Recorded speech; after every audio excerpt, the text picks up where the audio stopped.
Salona we yo, papa, salona we yo, mama, salona we all yo, for now when so they go.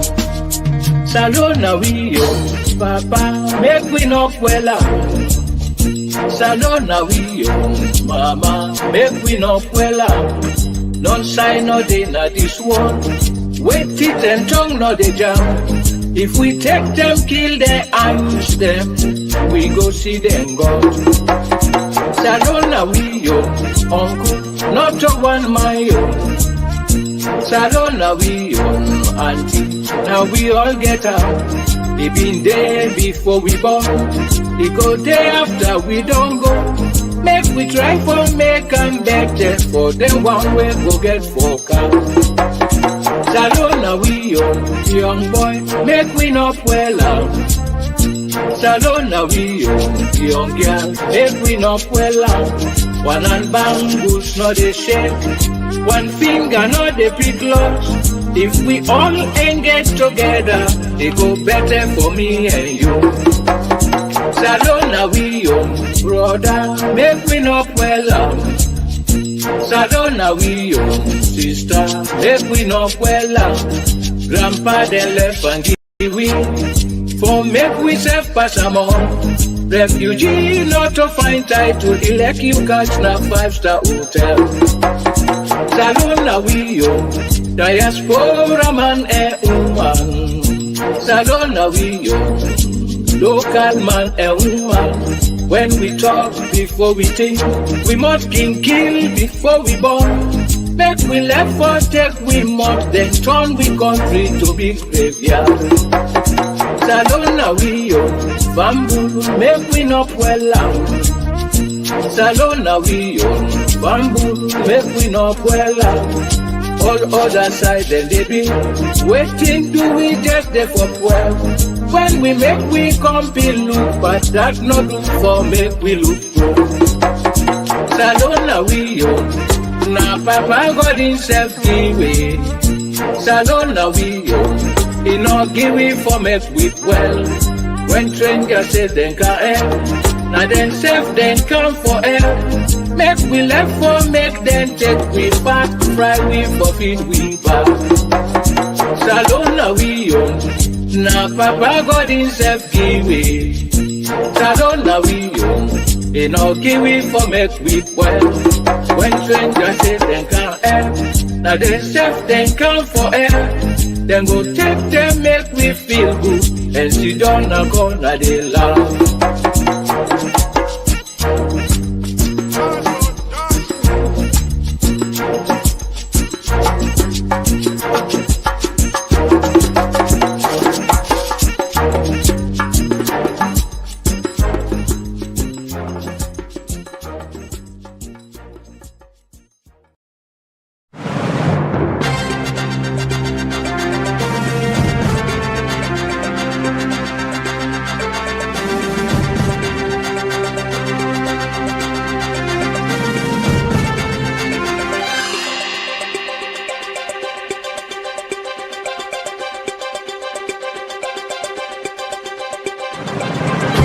My mother needed me, and I needed Summa Home Care.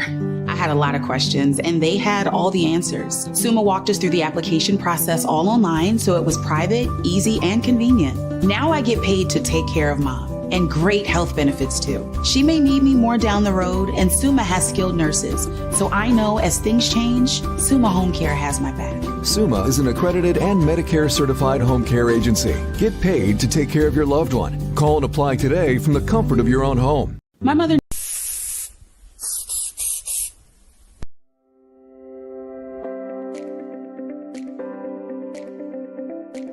Me people now do. Me na Ahmed Savage, CEO of Mr. Spray. We don't count today for can tell you now all the good things that we don't do. 2 years now the business now. 2 years now the fumigation business, now the cleaning business, now the pest control business. And we get more with the we do cleaning, we do garbage collector, we do spraying, we do pest control, we do fumigation, we do painting. So if you give me the job no more, we can do one for you now. You just call Mr. Spray. We solve boku problem them. Like I tell you, when you get dirty in your house, you just call we. After we don't spray though, after we don't clean done, we take the dirty back go. So we don't solve all your problem them. We don't advance for all we equipment them this year. You know what we work with. We get vacuum for wash rug. You get your rug now, call Mr. Spray. We can collect them from you, or we can do an use. We get all the machine there, all the equipment there. You know, if you want for can spray your yard, we get the machine for now and then. So the advanced technology there from China, USA, and Germany. We don't go 3 sides of the world. We defend the best quality equipment them and product them for use. No hesitate for afraid for call Mr. Spray, because Mr. Spray will get all the chemical for nyama, change, cockroach, arata. If I like doing that, you place, you live fine, you get fine breeze, and don't forget, then don't see them there you backyard, then bolo, ready for clear them all. Mr. Spray, the #1 best pest control company in a salon. Say no to trash and say yes to cleanliness. Say bye-bye to change. Call Mr. Spray, one time you trouble London house. This change game with the Donham. For change, snake, arata, whatever way they disturb you, contact Mr. Spray. We also they clean you sober one. You need to see one spot. And not forget to, we they get and then trash them within your compound. Now we salon sabi Mr. Spray. Breathe easy with we cleaning and management solution. Keep your home spotless and clean as we tackle you trash problems them. Mr. Spray, we na problem solver. If you're not able to call Mr. Spray for cam, you not get time or so, you can come, you call, we deliver. We can send you a product there. We get one for change, one for arata, and one for cockroach. Mr. Spray na one stop we get for the whole shebang na salon. When I just call me number na 074-234-738. Within a Regent Highway. Yes, Regent Highway. Like I say, when I go see the big signboard after when I pass the Waska, we say Mr. Spray.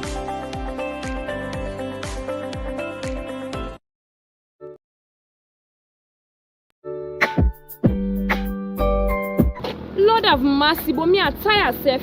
The drinks we came go na tongue, now don't forget for buy so. But wait what me party been tell me about your Dale mats, where they around this peninsula area. Make I check there and see if I go able to get the drinks where I want to buy.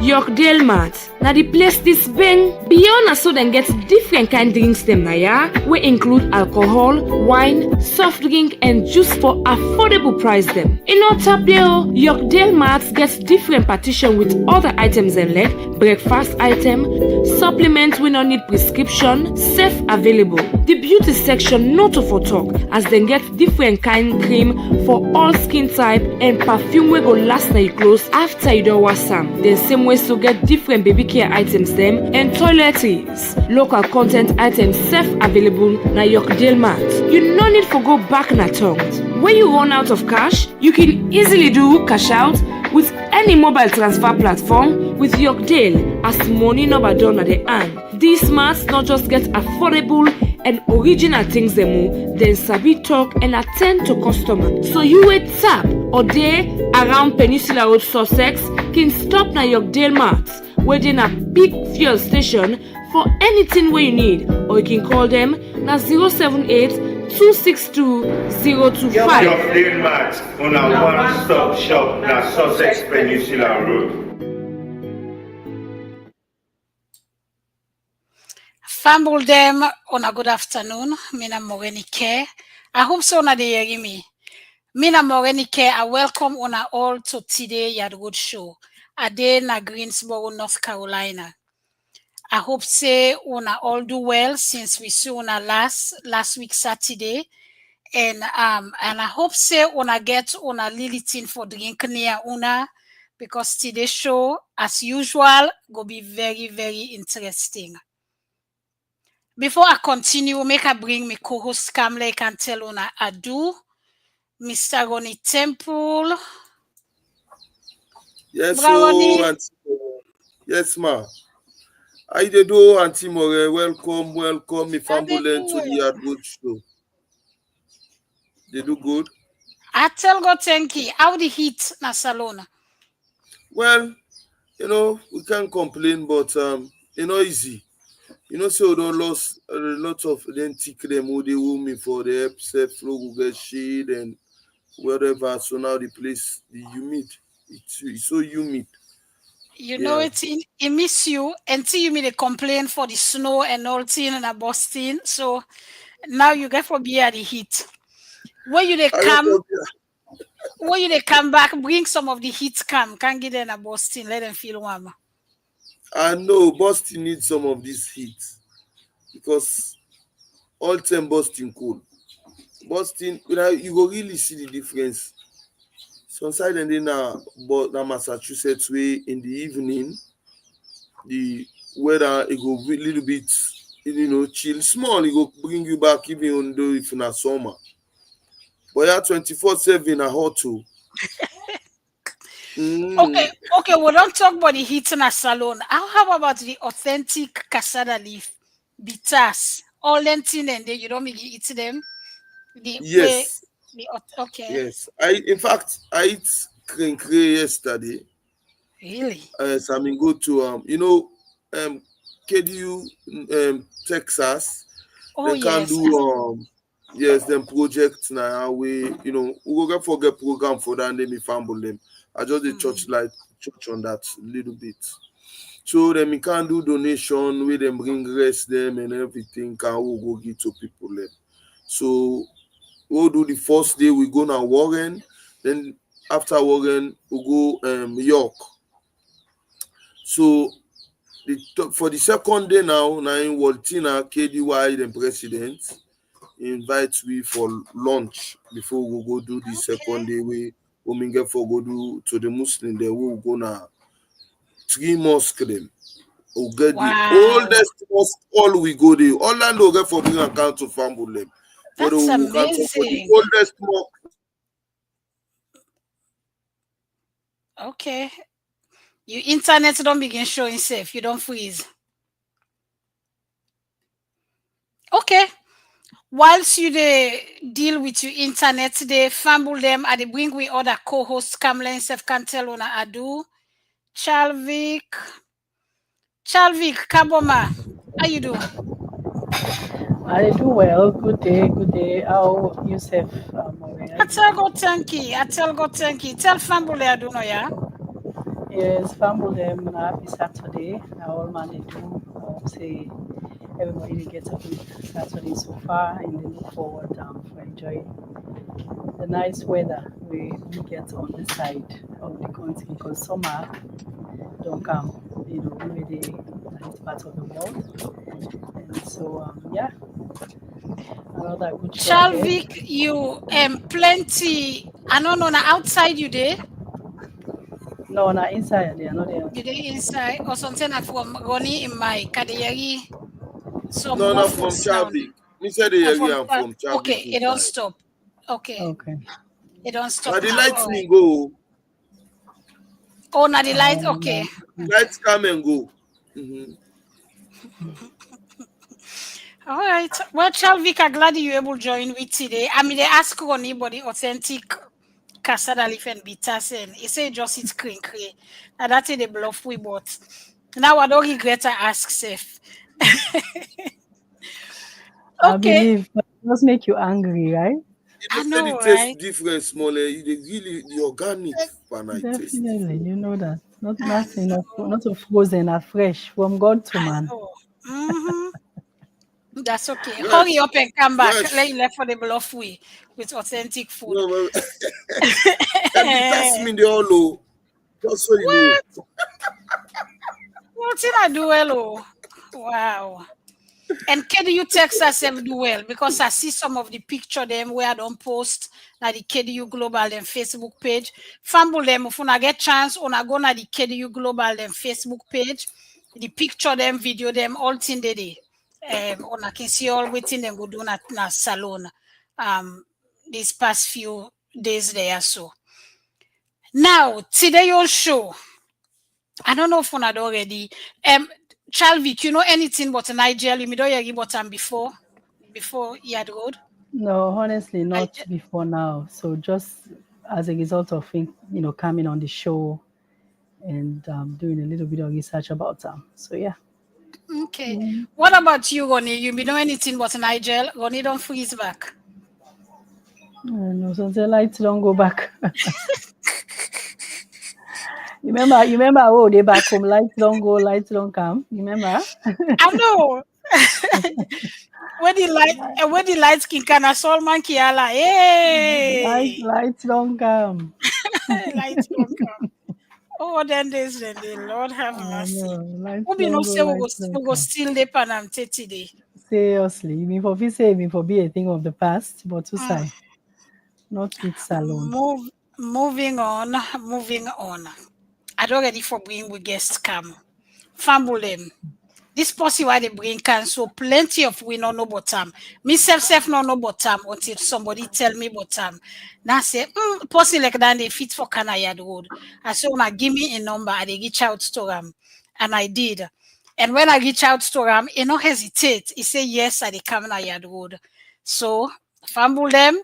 I think now about 2 or 3 months ago, I reached out to him, maybe 4 months ago. And now look, I'm now don't come na Yard Road. So, la bring and come on stage. Let you can tell on I do. Nigel, good afternoon. Welcome to Yard Road. Thank you so much. Thank you for having me. You're welcome. We guess them, we refer to them as, not what we guess, we viewers them. We refer to them as fumble them. Go ahead and tell fumble the Aduno, yeah? Fumble, Onadadu. I'm glad you be with you today. Good. You see, you clear good. You clear good. You do wonderful. It's about as good as my Spanish. I'll tell you a quick story. So about a month ago, I was in Spain, and I went into a shop. I wanted a couple of oranges, and I'm like, okay, I'm in Spain. I'm going to speak Spanish. I did pretty well with Spanish in school, so I'm there. I'm like, hola. The guy's like, hola. Quiero un naranja. Before I finish the sentence, I speak English. Okay. Well, you there have you to go. continue this. Is okay. At least you tried.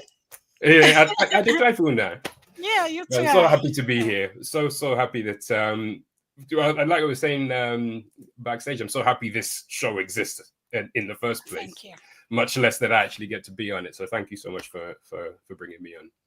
You are so welcome. Tell Fumble them, who are you there right now? Who are you there so right now? Right now, I'm in Woking in England, just outside of London. Okay. So I've lived here about 6 years now, but I'm from Nottingham. Well, I was born in Nottingham. Okay. For people them where sometimes they don't see you before, they don't know side they remember you or anything like that. Tell me who are you born, who school you go, and then 2 things in it pretty much.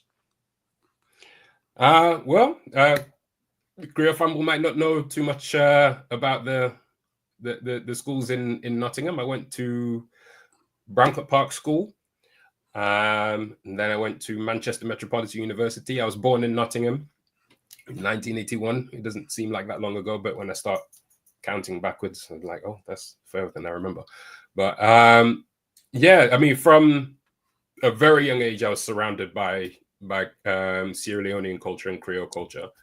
It's always been a core part of my upbringing, of my surroundings, and everything. It's being a part of the diaspora, though, is kind of I want to say unique, for want of a better word, unique experience, because even though you're around it all the time and you feel like it's a part of you, there is still kind of a barrier. Usually kind of manifests in the spoken language part of the experience, but it's very much a I'd say a spiritual part of who we are, of our individual identities, basically, and it's a very proud part of mine. So I just want to clarify this, Nigel.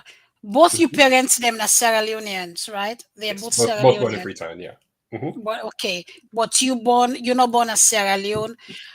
How many times you don't go salon? You don't go salon before?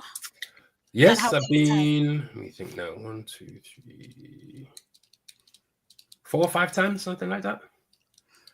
So the last time I was there was last year, about this time last year, in fact, for my aunt's 80th birthday, Auntie Marina.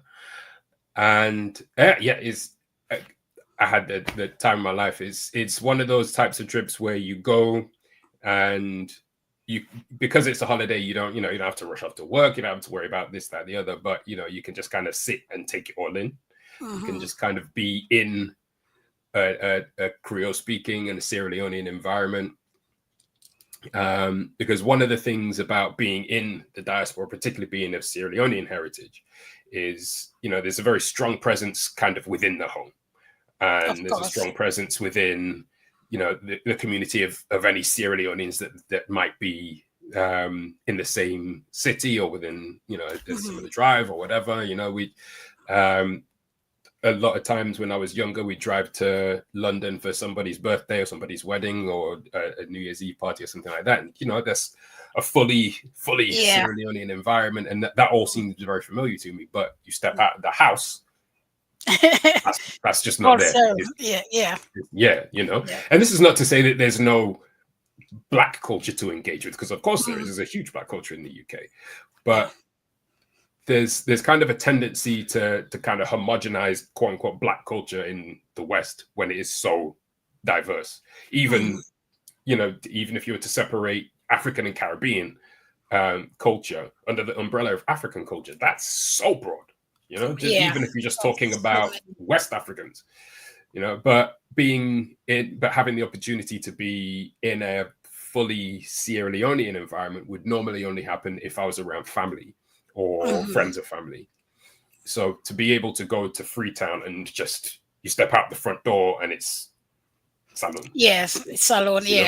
That's a beautiful thing for me. I love that. At this point, I'm curious for know about the very first time where you go salon. What did that mean look like for you? So that would have been 2004. So I think I would have been about 22. And to be honest, I didn't know what to expect, because again, just kind of going back to the experience of being in the African diaspora in the West, while you do have that very strong, proud culture within the home, the flip side of that is that the messaging you receive about Africa full stop is largely very negative. Even when it's from well-meaning people, it usually focuses on instability, corruption, war, famine, disease, yada, yada, yada, yada, yada. And, I'd look at that kind of a depiction. I'd look at my family, this bunch of very intelligent, well-educated, hardworking people who, they weren't exactly thrown by British culture. It's not like they arrived here and like, I have no idea what to do or how to talk to people. They, were able to operate quite easily within it. But then you've got the flip side of that is all of the messaging you receive about it. So to be honest, I didn't know what to expect. I knew not to expect what I'd been told it was.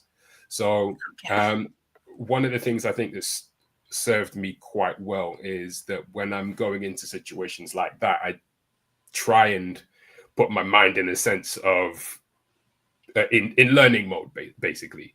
So not going in and saying, oh, it's going to be this, it's going to be that, it's going to be the other. So you went what's with it going to be? With an open mind. And what made me, I'd heard a lot about the problems infrastructurally, difficulty with maintaining electricity and so on and so forth. So when I experienced that, I wasn't taken aback by it. I wasn't surprised by it. But when these things kind of become the norm, not that necessarily they should be, but that's a whole different conversation. But if it becomes the norm, people find a way to operate within that. So life just doesn't grind to a halt every time light goes out, because if that would, there's nothing would ever happen. So the adjustment, I suppose, was just kind of adjusting to how people live in that kind of a scenario. So that was a good learning experience for me as well. Okay. Chalvik, you want for jump in at this point, because I get plenty questions for ask, but go ahead with you. Sure. So Nigel, welcome to Yard Road, and thank you. I'm glad I get you on board. Yeah. So you don't share how clearly you go with an open mind, and thankfully you go as an adult from what you just tell we. You don't go as a child, you go as an adult. So you don't go salon for the first time, 22-year-old. Tell Fumble them a little bit because More bring you now you don't reach salon at that age. I want you tell Fumble them a little bit about what it been be like what you see, because like you say clearly what's in the message what you don't get and when you go and go see for yourself, definitely not exactly the same, right? So now you did a waiting and being that, let's say the first impression and everything, a little bit after that. What do you think? Sure. You reach So the salon? first thing that hit me, the first thing that hit me was the heat. In case anyone is unaware, England is not known for its hot weather. So, the heat hits you like hard the second you get off the plane.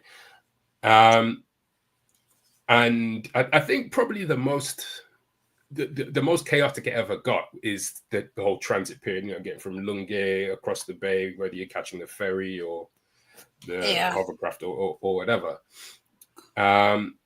Once you're there, it's all very, very, very, very peaceful. There's always activity, there's always noise, there's always something going on, but after a day or two, you just kind of get used to it. Right into it. You get used to it. You just slide right into living and operating within that space. What I liked was, and this is what I found as part of the diaspora as well, I'd say the chief characteristic among people that I'd meet was the ability to find joy. Because you go there and everyone talks to everybody, everybody's kind of upbeat, and there's frustrations, and maybe somebody's getting in a argument with somebody, someone's on a kicker, they're going down the street and they're shouting at a taxi driver or something like that.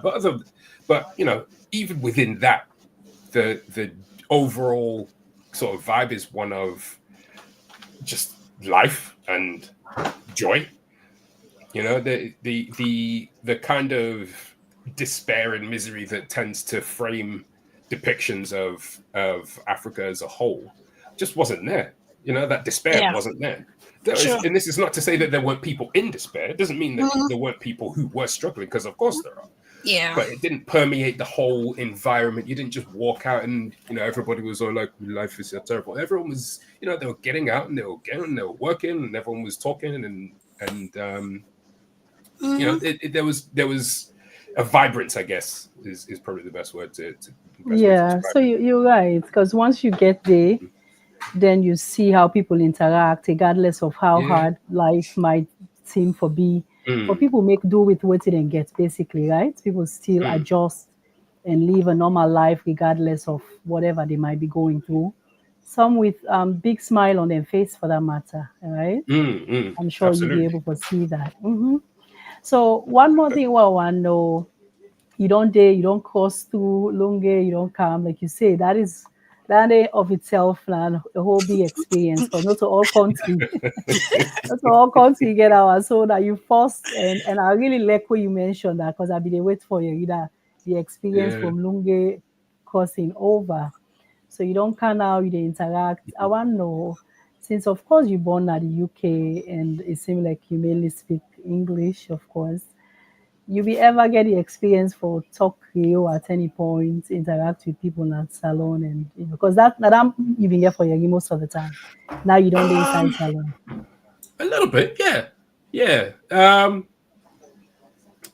mean, I guess if you're going to give it a go anyway, it's going to be there, right? So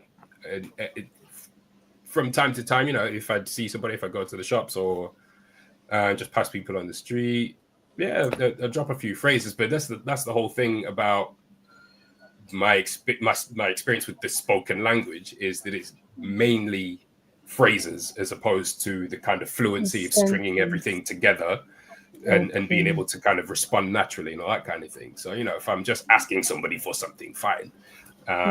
Or, telling I do or something like that, it's fine. But, continue conversationally to like communicate at the speed of thought, then that's not there.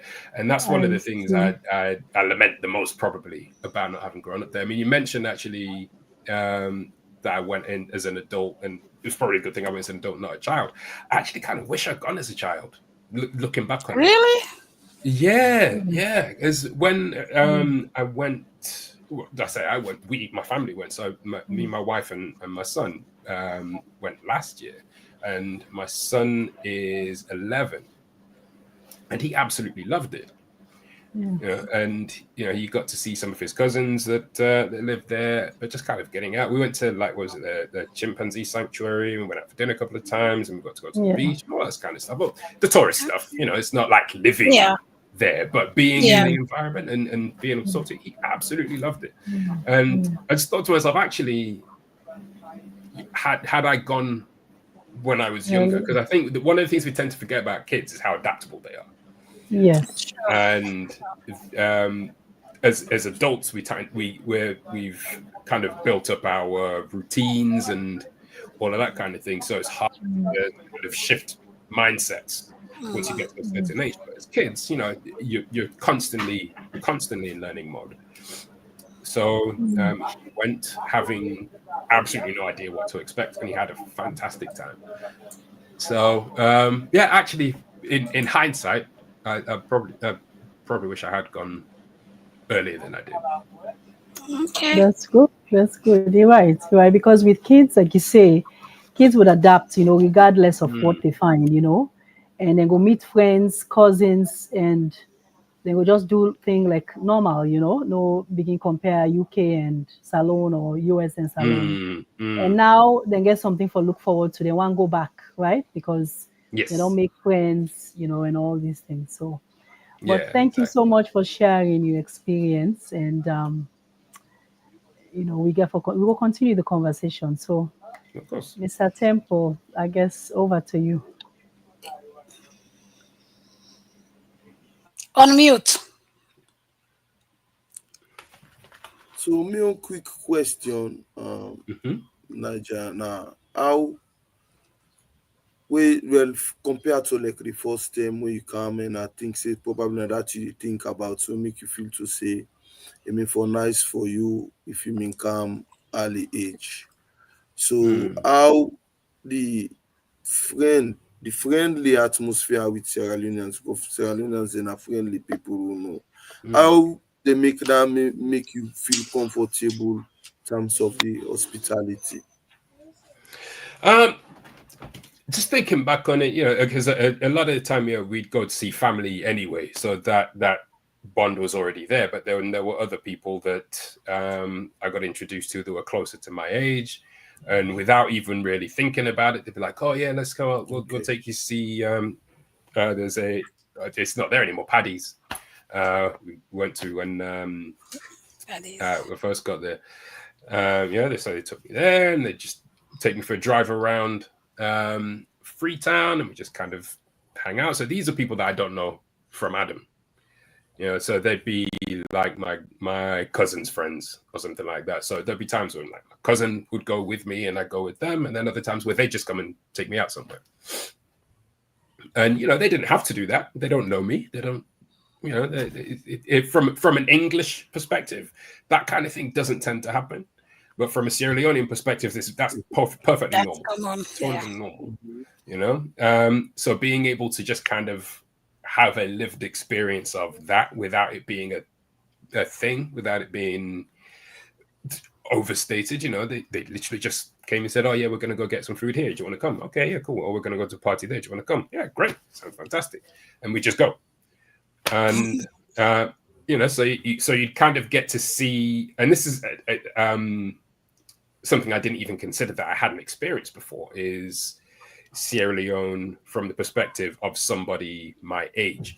Because growing up, obviously my whole experience of Sierra Leonean culture or Creole culture was from parents, aunts, uncles, so on and so forth. So that's a previous generation.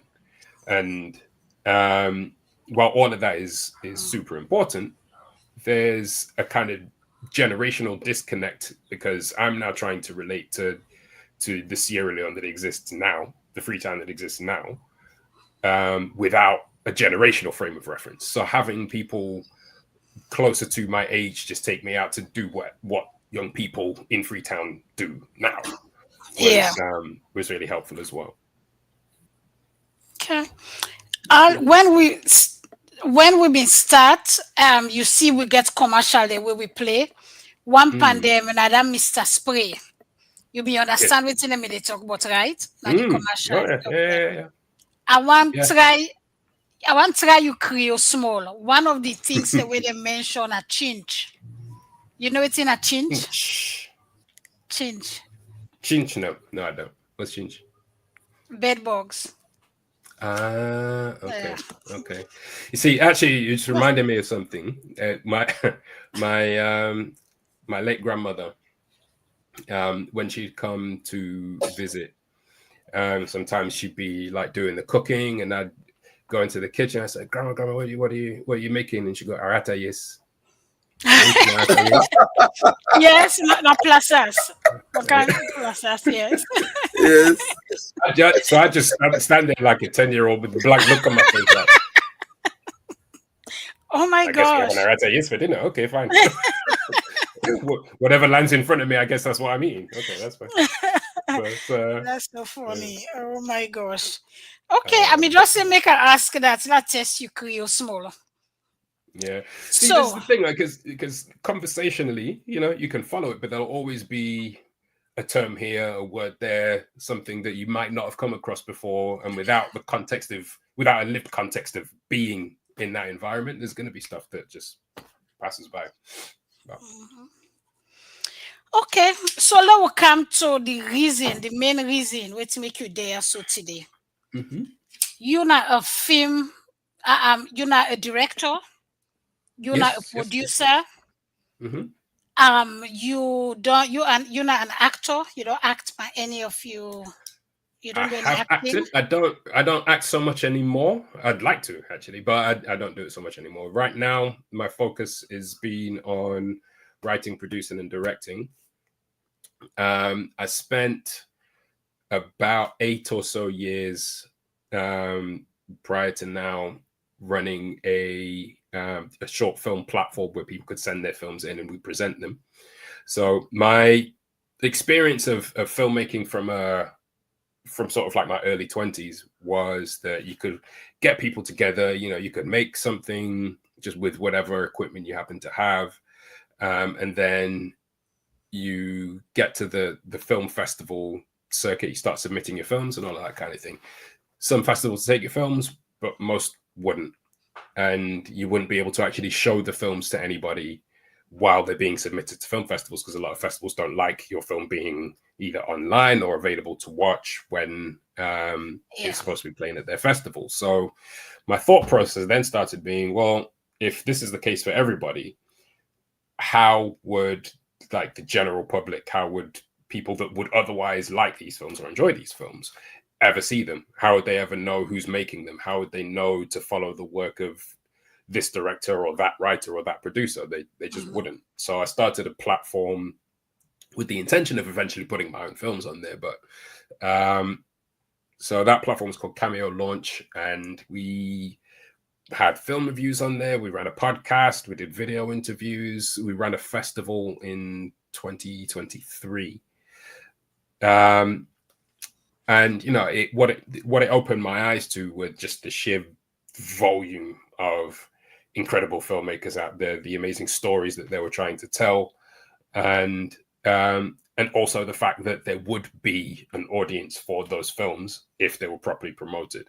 So that's kind of where I was up until early last year, when for a number of reasons the platform became infeasible. But at the same time, we'd also started working on a short documentary film called Pilgrim of the Tides, and you'd see part of the poster for it behind me. Yeah. So this is, I'm going to talk a little bit about my wife, actually, because she's a big part of why I do what I do, and why the things that are possible for us to do are even possible. So her name is Zareen, and she is a cardiologist by training, and she is my biggest champion, just the most supportive person in my life. And she kind of came to a similar conclusion about her profession, excuse me, about the way in which people received their care, the kind of communication that they had, but also the kind of messaging that was prevalent about medical conditions and also patient health journeys as well, just because a lot of people will go through a particular condition and live with a particular condition, or go through a particular illness and maybe come out the other side. Maybe it's more of a long-term thing, but a lot of the time they'd feel very alone and they wouldn't really know that anybody else is going through the same thing as them. So she started a platform called Fresh Heart Project, which is still running. So that started very, very small, information videos, just doing stuff to camera. Eventually she started doing interviews with medical professionals and talking to people that had been through a lot of these kinds of health journeys that she wanted to talk about. That then turned into a podcast which I produced with accompanying video material, which I also produced as well. And eventually we started talking about making films together, because the core, the unique aspect of that platform, rather than it just being kind of a place where it just dispenses information, the core unique aspect about it was the fact that it is a storytelling platform. People will come on and tell their stories about having gone through something. They will tell their stories about having worked their way up the ranks as a doctor, having been born in one country and then practiced in another country, and so on and so forth. And the most powerful form of storytelling, to my mind, is film. And it's the most collaborative form of storytelling as well. It requires so many different disciplines and skill sets and all of that kind of thing. So just to kind of cut a long story, slightly less long, she was in a clinic at the end of 2023, and a guy comes in just for a screening, and it's like a very last patient on the very last day of the year, and she just happens to ask him why he needed screening, and he mentions that he is in training because he's going to get in a kayak and paddle around the circumference of the UK, of Great Britain. And then he went on to tell her why. So the reason he's doing that, so this guy's name is Mike Lambert, and about a year prior, he lost his mother to after she had suffered a condition called aortic dissection. So basically, the aorta is essentially one big vessel, the biggest in the human body.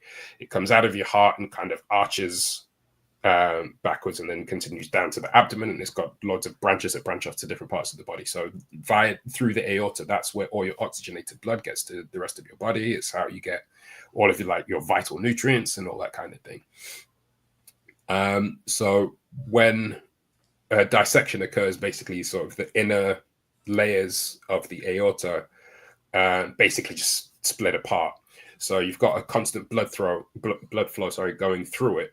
And when the inner layer kind of splits, then that creates a second blood flow. So what happens is you get diverted blood flow away from where your blood is supposed to be going. And in some cases, that can lead to blockages that can manifest in terms of things like severe pain in like your limbs. It can, in the worst cases, cause the blood flow to go back up the aorta and stop your heart beating, basically. Some of the results of that can be stroke and all kinds of things.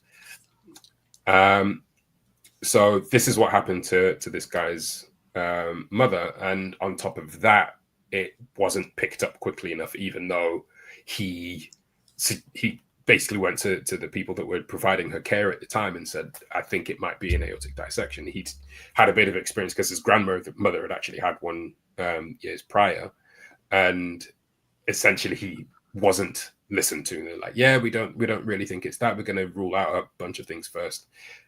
Eventually, his mum had a stroke, and it took ages for her to be seen. When she was finally seen, only at that point did someone go, actually, before we treat this stroke, because to treat a stroke, you kind of have to give sort of like clot busting drugs, and that thins the blood, so your blood flow returns to normal. But if you've got an aortic dissection, that can cause you to bleed out faster. So that you can't treat a stroke without making an aortic dissection worse, basically. So the doctors at that point said, let's check to see if she's actually had an aortic dissection, which of course she had. So and so eventually she got taken to have the dissection sorted out, which it was, but by that point the stroke had basically killed the majority of the right side of her brain, and they had to make the very sad decision to let her go at that point. And he just kept thinking, if more people had known about it, if more people were aware of it, if it was part of the pathway of diagnosis, then things might have been different. So his mission basically was to raise awareness of aortic dissections, but also to raise money for charities that were working with doctors and working with hospitals to improve that diagnosis and treatment pathway. So when he told Zareen that, she came home and told me. She basically said to him, well, look, I have this platform, Fresh Art Project. Take a look at it. If you want to get involved, it's entirely up to you. Get in touch with us and maybe we can talk if you want to go ahead with it. So she left it very much in his court. A few days later, he got in touch. We arranged a Zoom and talked about it, and at that point decided to tell his story and to do it in the form of a short documentary. So we started making plans to figure out how to capture him at different points around the UK, because he was going to try and break the world record for going all the way around Great Britain in a kayak, which was 67 days when he started training, and then midway through training, somebody broke that record and knocked it down to 40 days. So he then had to kind of figure out where he was going to be at which point, if he was actually going to make it around in the 40 days. And then we kind of planned around him. So yeah, we spent most of the summer of 2024 just following him around the country and filming him and just basically getting his journey, his grief journey, his experiences, and his message just down on film in a way that we could share with other people, so they'd understand the impact of misdiagnosis on a family, but also learn more about the condition itself, and start to think more in terms of that. Because one of the other things that we found about aortic dissections is how common they are. You know, something like 2,000 people a year die from them in the UK alone. I think there's something like 4,000 cases each year, and more than half of them are misdiagnosed. So it became a really important mission to all of us involved to make sure that we got this message out without laying blame. Because going back to what I was saying before about always being in learning mode, that is the most important part of that process, is to approach it from a way where you're not blaming somebody for not knowing, or not blaming somebody for not acting faster, or X or Y or Z. Because on top of everything else, you know, the health service in the UK is stretched thin right now.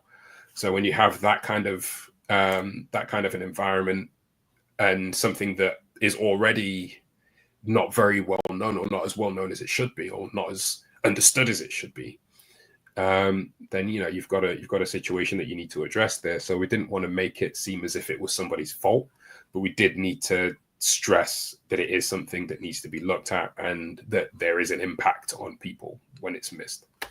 Yeah, awareness is the key. And I did watch when I sent the link that day. I watched it, and the first thing that me know about aortic what is it, dissection. Yeah. I was shocked. The next day I go walk, I tell everybody in a walk about and they said they went in and watched the whatever it was. And let me come back to, you mentioned, is it Cameo? You said Cameo launch? Cameo launch, yeah. So that was our short film platform that we used to promote short film as a whole. What are the chances that you plan for do anything like that again, or you don't left that behind? I mean, never say never. I thought I was very proud of it. It was just something that wasn't. It just wasn't feasible from a cost perspective.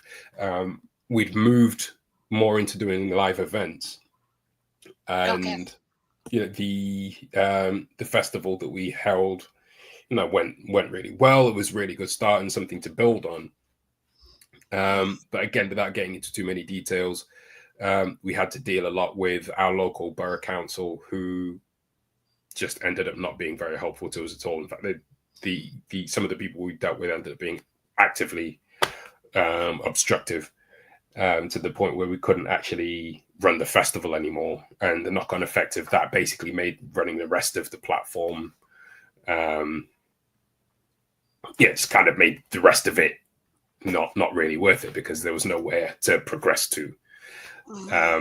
But should the opportunity come along in the future, I mean, I wouldn't say no, but at the moment we've got a really great opportunity to build on the film we've just released with Pilgrim of the Tide. So that got released online about a month, nearly 3 weeks ago.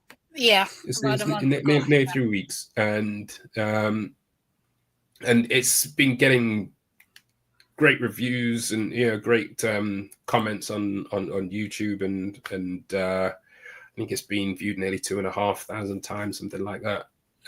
So we're going to keep pushing that and getting people to work on it. But now that there's something there, that's actually a strong foundation to move to the next potential film production and kind of build on it. So there may not be a lot of room for something like Cameo launch, but that being said, the interviews that we did with people, the episodes that we produced are all still there, and we'll continue to kind of put those out and push them. So they're still all on YouTube, and we'll kind of repurpose those and put them out again. And I do want to still keep supporting other people that are making film out there, particularly where in more recent years we've had people being able to tell stories from that African diaspora perspective, and tell stories about the African continent that other people just wouldn't tell. It's the kind of freedom you have with short film that you don't have with feature film, because with feature film, that has to be funded by people, and they want a return on their investment and so on and so forth. With short film, it's kind of understood that you're not going to make your money back. So when you put whatever resources together, you have to get something made. It's not being done from the perspective of, we need to make it look like this because that appeals to this demographic or that demographic, or people in that country won't respond well to yada, yada, yada. So you don't have to worry about any of that. You can just tell the story you want to tell. And the idea the example that comes to mind the most is Adetokunbo McCormack. And he's been on Talks. He's been on the show. So his film German King was at our festival in 2023. And he's spent a long time. He's had a really long journey building up his career as an actor, and he's been in some huge films. And he's but the thing he always talks about is that the important thing is the relationships that you build. So because of the fact that he's just such an affable guy, such a nice guy, and just kind of warm and brings people in, then he's been able to build a really solid network that was there for him when he wanted to do German King. And that film blew me away. And the fact that you have Sierra Leoneans making films on that scale that are going back and telling African stories that are just completely ignored by Western filmmaking organizations. Yeah, it's a brilliant thing. So being able to highlight people like that that's a privilege for me, and it also sets a bar for me to aspire to when I'm making my next films as well. So yeah, I mean, having that kind of model to follow is always super important for me.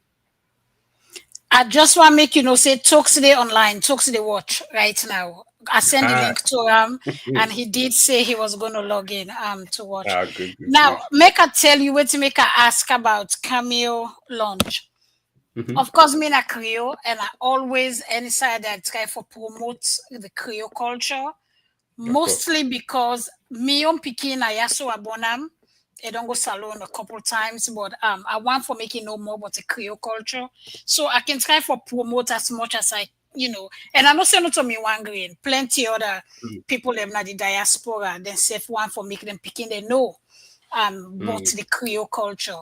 So now that's make me they ask you about Cameo launch. We get KDU Global every year where they get a family reunion.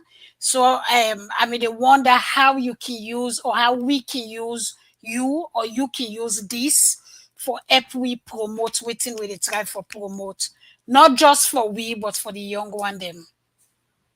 Good question. I think the first thing is for everybody to be able to get in the room and talk and just to put ideas together.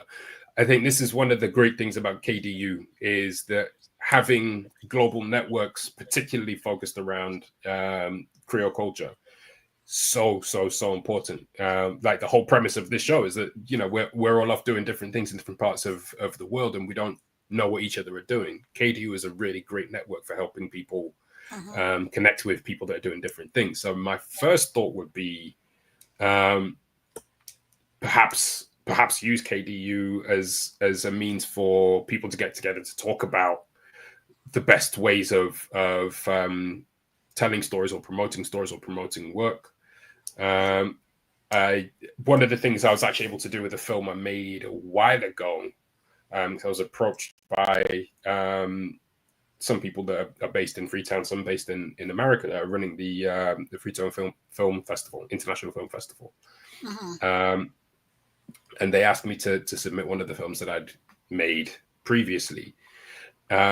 So the fact that they're out there, they're looking for Sierra Leoneans who are already filmmaking, and they're trying to show that work to Sierra Leoneans in Freetown is huge. It's huge. So that is one outlet that I think more people need to know about, and more of us should know about, because we've got diaspora all over the place telling stories and making films, and we could be sending those films right back to our place of origin. But I think we discussed it very, very briefly, is that ultimately what I'd like to do as a filmmaker is get to a point where I'm able to make films in Sierra Leone, about Sierra Leone, and not just do it from the perspective of its challenges and all the things that people keep talking about in the West. Because just kind of going back to my experience when I went there, the overriding characteristic that I kept coming across was one of joy. And why not tell stories in Freetown or in Sierra Leone that have joy at their heart, that have that kind of experience at their heart? If you look at a lot of the most well-loved films that come out of, say, Hollywood, well, unless they're actively trying, they generally don't have to go out of their way to promote American culture. It just is what you see when they're telling a story about whatever they want to talk about. You could be watching a romantic comedy, or you could be watching a horror movie, or you could be watching a sci-fi movie. But that American culture is just there, and its constant presence just kind of normalizes itself in your mind, even if you're not from America, if you don't live in America, it just kind of normalizes itself in your mind. So I mean, even you look at the films that are available to watch in a cinema in the UK, and it'll be 99% Hollywood with a couple of Bollywood films thrown in there, and very rarely, if ever, a British film. It's so why not then just tell any story, an adventure story, a love story, a sci-fi story, or whatever, but just do it in Freetown. One of the things that I really kept thinking to myself when I was there last year is this will be a great setting for an adventure movie. We were in a KK going to Big Market, and just like the way we had to weave in and out of the traffic and all that kind of thing. This is normal, right? It's totally normal. It's just a regular normal day in Freetown. If you were to put that very same thing in a Hollywood movie, it will be some kind of just like some big action set piece with the music's going, and you're weaving and all this kind of stuff. Oh my gosh! Why not do an adventure film in this kind of an environment? It would be fantastic. You could even connect it to people who were born and raised outside of Freetown, coming into Freetown and kind of experiencing it. But yeah, just kind of have it there. If Freetown, Sierra Leone as a country is, to my mind at least, is defined by its endurance. And I don't think you can endure what it's endured and still be there if joy is not at the center of it, if a love of life is not at the center of it. If you think of just in the last 30 years, you've got civil war, you've got the mudslide, you've got Ebola, you've got COVID, you've got you've got so many things. I can't imagine many, if any, Western countries going through what Sierra Leone has gone through without collapsing. But Sierra Leone is still there. And I think that when you have a society with that level of resilience, and that resilience clearly is based on something that is fundamentally driven by community, and it's driven by family, and it's driven by love, and it's driven by all of these positive things that provide strength through so many difficult times. And Sierra Leone has had more than its fair share of difficult times, but it's still there. Why would you not focus on the things that make Sierra Leone strong, the things that make Sierra Leone endure? Why would you not focus on that when talking about it? Why just focus on its trauma? Why just focus on its challenges and its difficulties? Focus on the reason why it's still there after all of that, all of those challenges and all of those difficulties. And that is the kind of thing I'd like to eventually get to the point where I can make films about that. But there's a few steps I need to go to before I'm in a position to do that. But that's ultimately where I'd like to go. Chester Young. Chester Young. Chester Young. He's based in the UK, right? Yes. I will send you information. I don't do a couple of stuff them na Freetown. Of course, I think most of them are in Creole. I don't remember. No, English and Creole. Within a Tubi, and I think a couple of them then I want to say Netflix, but I know for sure say then they in Pluto and Tubi. We don't do yes. I will send you information. He's a film director and producer, Sierra Leonean. I'll send you his information. Wonderful. Thank you. Yeah, these are definitely the types of people that need to be in the same networks and keeping an eye on what each other are doing. So I'd love to be able to do something like Cameo Launch that brings people like that together again. What that looks like, I don't know right now. But yeah, I definitely want to meet with as many people as possible that are trying to do the same thing. Tell me what you would look at, Nayaso. So again, on the advice of my wife, who always knows best, She told me that I needed to start being more focused on the art that I make and the service I provide and the things that I do. So this is one of the promotional pictures that I put together for my photography services. So basically, I've started focusing on being able to provide production support to people who already have productions or projects going with their own clients. So people who need somebody to show up and do a bit of photography, or need someone to show up and be a camera operator, or they need an editor or something like that. That's kind of what I've been focusing on, that kind of keeps things ticking over, basically, between projects like Pilgrim of the Tides. So this basically was just one of the promotional images from my photography service. So this was at one of the Stand Up to Racism demonstrations that we went to. And then I do this, right? That's you, right? That's me. Yeah. That's you. Okay. That's me. And so this is when we were filming Pilgrim of the Tides. I think it was one of the last days of filming. One of the things that's been really essential to making sure that we can keep doing projects like this is having, a network of people that you can really lean on. So the director of photography of that film, a guy called Nathan Gardner, I've known him since we were late teens, early 20s. He's a fantastic cinematographer. He does incredible work, and he really helped us out on this film. So we do a lot of work together as well. So being able to bring those networks of people together to focus on either a service we can provide to people or a project we can get off the ground for audiences to see and enjoy. That kind of stuff is really important for me. And this is at the premiere event that we held for Pilgrim of the Tides in February. So we screened the film at our local cinema in Woking, Nova Cinema. And we made it a free to attend event. But we just asked that anyone that was going to go donate to the charities that Mike was raising money for. So that's Aortic Dissection Awareness UK and Ireland and Aortic Dissection Charitable Trust.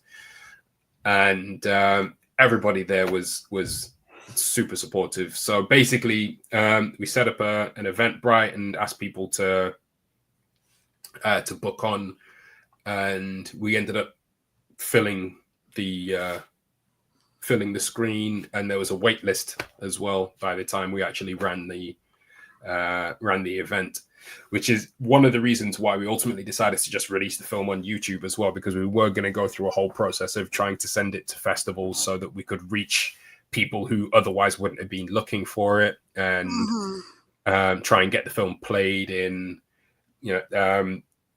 sort of film going areas and get people to watch it on a big screen. But again, going back to what we were talking about before with festivals not wanting films to be online when they're being shown at a festival, we weren't able to put it online while we were sending them off to these festivals. And we're like, well, we've got a waiting list from the premiere of people that are still waiting to see the film. The charities that that helped us out when we were actually making the film, they've got huge networks of people that are waiting to see it. Why are we just sitting on it? So we just decided to release it online. That happened about 3 weeks ago. And this was at one of the Cameo launch screening events we ran. So we did a number of screening events before the festival called Shortest Night of the Month, where we get a bunch of filmmakers together. We'd show their films at the cinema, the same cinema we showed Pilgrim of the Tides at. And filmmakers would be there, and they'd do live Q&As with the audience and speak to them in like networking events after the screening and things like that. So I think one of the things that filmmakers really appreciate is when people have questions about their work and they really engage with the films that they've put so much time into making. So as a result, we ended up with quite a big network of people that were really supportive of the platform. And they showed up for event after event, and they were always available for answering questions from audience members and so on. And yeah, this is just one of the publicity images from my company, Lion Mountain Entertainment. Okay. So Lion Mountain Entertainment, funny story. That came about during my first trip to Freetown, actually. I'm just now remembering. So we went for Christmas 2004, and there was a wedding on New Year's Eve that we got invited to. So it was me and my cousin Laddie, who lives in the UAE now, but we both lived in Nottingham at the time. And I'd been thinking about a company that might do live events, dance events, or nightclub events, that kind of thing. And he independently been thinking the same thing. So it just so happens we were both at this wedding on New Year's Eve 2004, and we just started talking about it, and we just came up with the name Lion. Well, where are we right now? Sierra Leone, Lion Mountain. So it came up with Lion Mountain Entertainment. And then we started running breakdance competitions in Nottingham the following March 2005. That ran for about a year. We started doing sort of live performance events as well. So for an event called Diverse City, which basically featured people that sang, like spoken word artists, dancers, all that kind of stuff. When the sort of core team who ran all of that kind of went their separate ways, I kept the organization together, and that's where I started doing promotional video for organizations and companies and so on, and that kind of became my freelance work. So I was kind of on and off doing that plus other work, and within that I was doing short film projects of my own as well. And the company basically continues to this day. Okay. Yeah. So Nigel, hold that thought there. We can go through the comments them, and I can make. Let's see. We get a few. Chalvik, you ready for comments? You ready? Okay.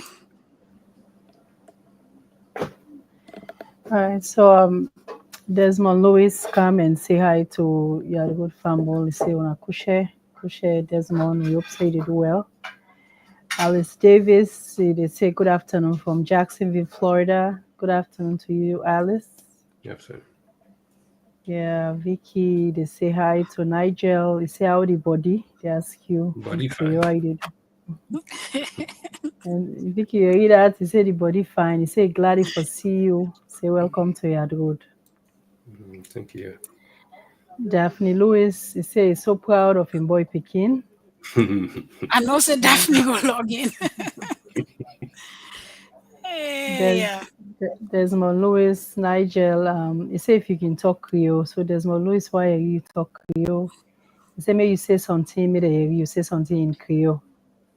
Well, again, I'll go into a story. So when my grandfather was still alive, he was living with us in Nottingham, and we'd every morning I'd go into sort of like, well, I'd see him in his room, or he'd come out and I'd say good morning. I'd say, morning, uncle, how do they go? And he'd say back to me, now so they come. That's always stuck around as kind of an internal motto that I always kind of go back to. So if anybody asks me how to go, I always say, that's so they come. All right, so Desmond, enjoy your yeah, right? very I don't say you all the go, they go now, so they come. And this Vicky say so happy for you. You they think this is where you be the share what you think about salon and all what in salon don't go through, but still standing and pushing forward. He come back, he say he glad for you what you they think outside the box. He say what you say I'm well. He say salon people he say they get plenty talent and they get trained for go through the difficult things that they don't face in life. He say in so many ways them, he say and some of them, still get the potential for they go do better past what they do now. So thank you for that. And we get Brian and Seal, we say well done, Nigel. Thank you. And Nathan Davis, he say amazing work, Nigel. My man Nathan. Okay, now the comments and then we get for now, we'll not get question then yet. Maybe the questions then go come later.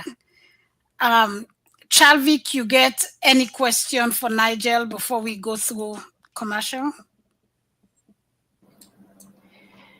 Yes, Nigel. So thank you for the way you take your time for go over how you start what you do now.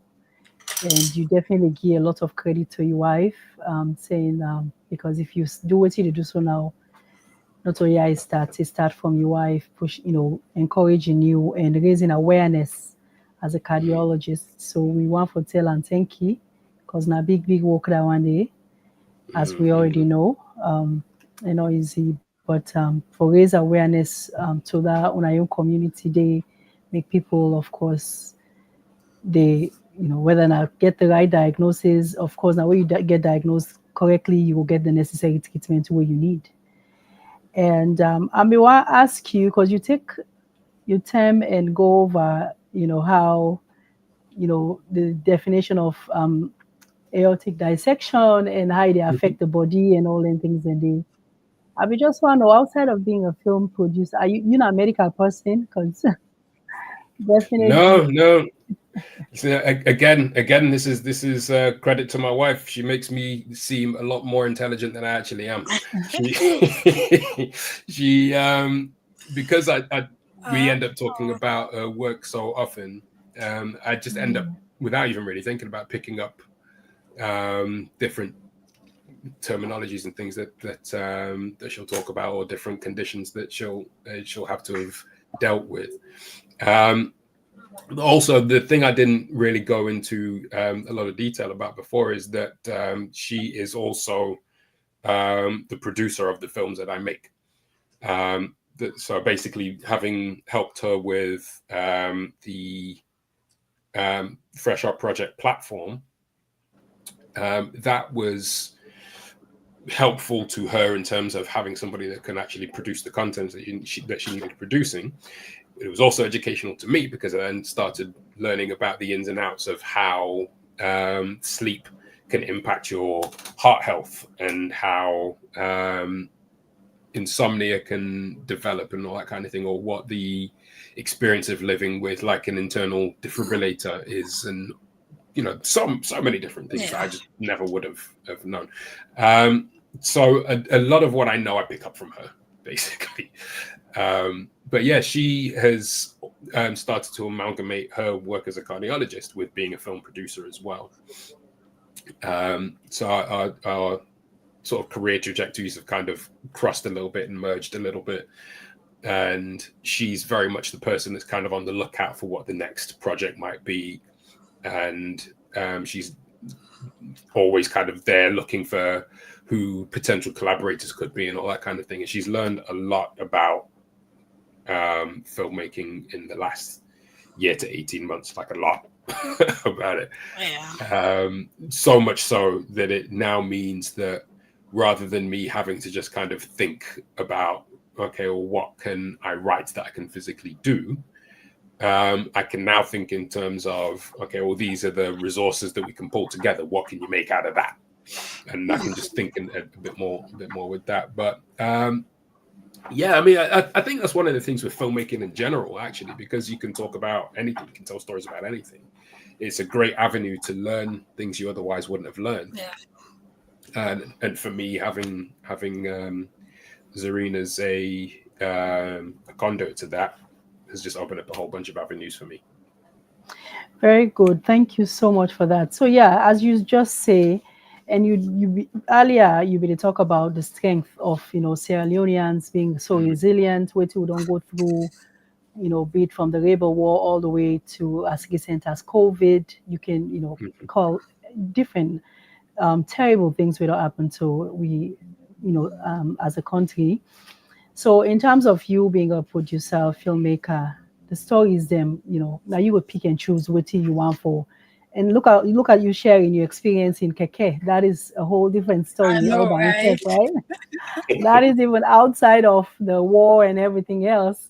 Just being on Keke or Okada or whatever, that is another one way, something that way you can work on that aspect. But also since this particular short film we wanna do way in a on health, mainly on healthcare, right? Medical aspect of things. We also, there's so much way una can work on that aspect soon as salon because raising awareness because now that's what they do with aortic dissection. Then in something where, being a cardiologist, heart health, una can also do something on that when it comes to we people of now we country where a lot of people, of course, you never know what's going on for you before ever you seek treatment. So that's another thing we as you they say, collaborating with other people, doing your short films or documentary. I just they throw them out there for say that is also another side owner can, look into, as Sierra Leone. Yes, because definitely we can do a lot with raising awareness medically in our Yeah, salon. You yeah, understand? We definitely can do a lot on that aspect too. So I mean, just want to bring that up as I listen to you, as you share. And also say yes, the UK, and thankfully we know there's lots of resources on that, that side. But also we self come out, we can also do some, work on that aspect as well. And yeah. somebody they yes, one know like someone I don't know if you don't ever hear the name Adeyemi Ladna. Himself now a film producer. He live now the Washington area. Oh, So okay. yes, himself now possibly one who say can do, produce movies and things like that. But I just want to mention that. Okay. Okay. Okay. No, that's Mm-hmm. good. That's good. No, thank you. Because I think, yeah, I mean, any way in which we can raise awareness about the things that affect people's lives in general, Exactly. Yeah. yeah, I think we should definitely do it. Because the thing is, Mm-hmm. we can talk about what we need to solve a problem, but you need to know what the problem is first, or even that the problem Exactly. exists. Um, Yeah. the way in which that tends to get approached when talking about places like Sierra Leone, unfortunately, is that that these individual problems are definitive of life in the country. It becomes during Ebola, Sierra Leone became that place with Ebola. During the civil war, it became that place that's at war, and the problem defined it. And one of the things that sadly, well, I say sadly, one of the things that was I was able to do with Pilgrim of the Tides, which I want to be able to do with films I make about Sierra Leone or things that are happening in Sierra Leone, is that while we were raising awareness about aortic dissection and we were talking about how many people it affects and that we need to do better and so on and so forth, I was able to couch it in a story that was ultimately underpinned by hope. By hope that something could be done about it, by hope that a person can go through this grief journey and come out the other side a stronger person, and realizing things about themselves that they wouldn't have discovered previously, and so on and so forth. You can tell those kinds of stories.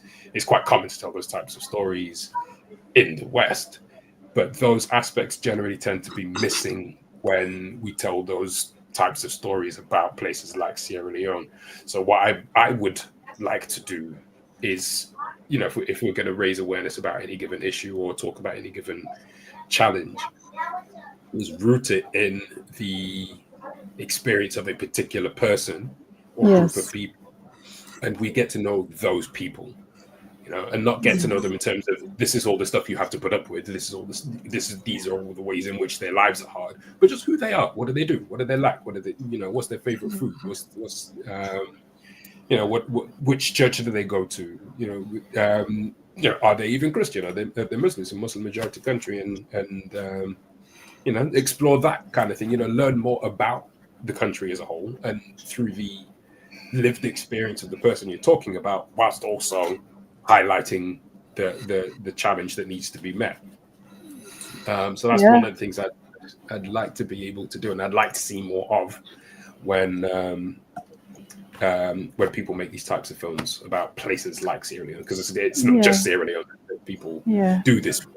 You know, they do it with Nigeria, they do it with Ghana, they do it with you know, Kenya and Uganda. They do it with all those types of places without actually exploring what the country is like, what the society is like, what it's like to live there. So yeah, I mean, I think that would keeping be the wonderful.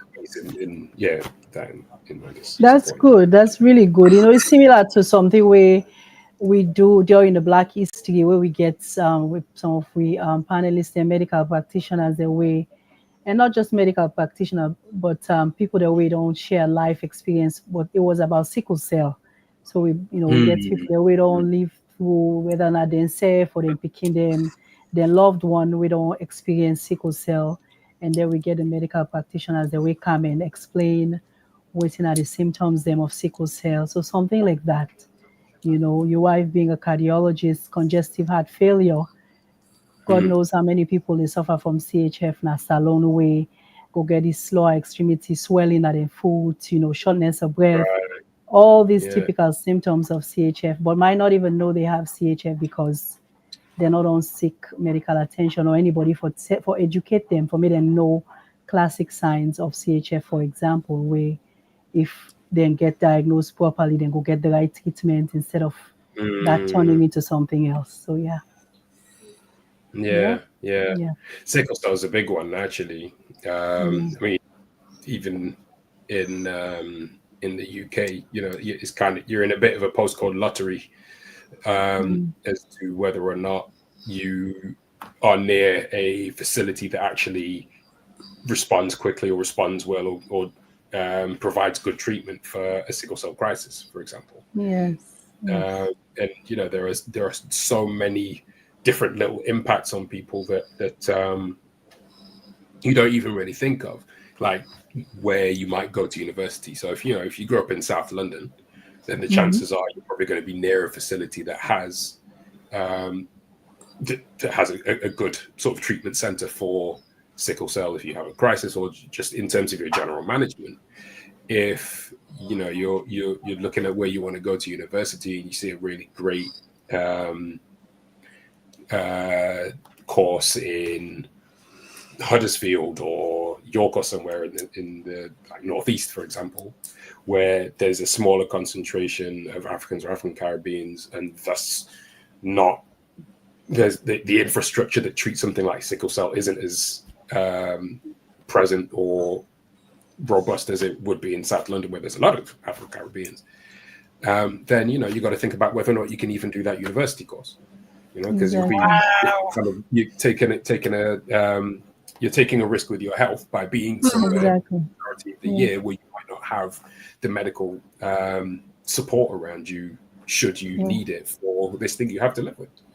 You know, so there's many different little things that we don't even consider when it comes to sickle cell in the UK and in the States as well, for that matter.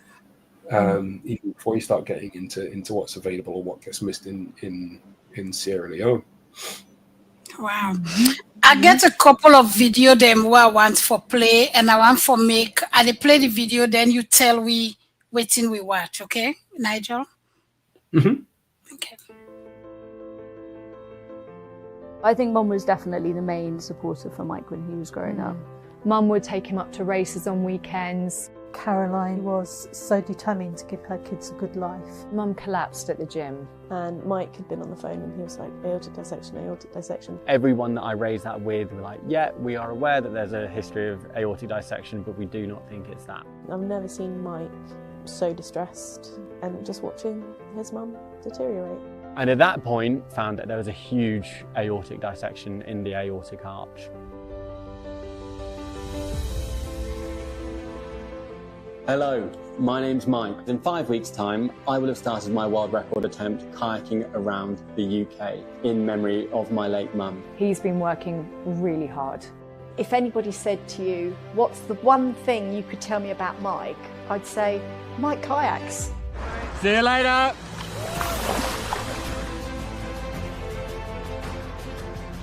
The thing that keeps me driven is the difference that I know that it has the potential to make. I think Caroline is going to be in the back of the boat with Michael, telling him he can do this. I'd literally kayak around the whole UK if it would bring her back. When you get to the finish, which you will do, the mental knack that you've got is going to carry you through the rest of your life.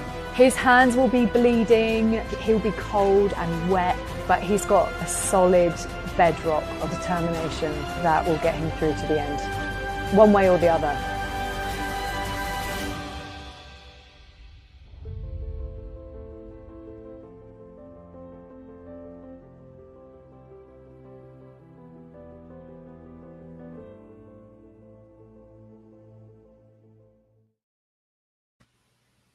Wow.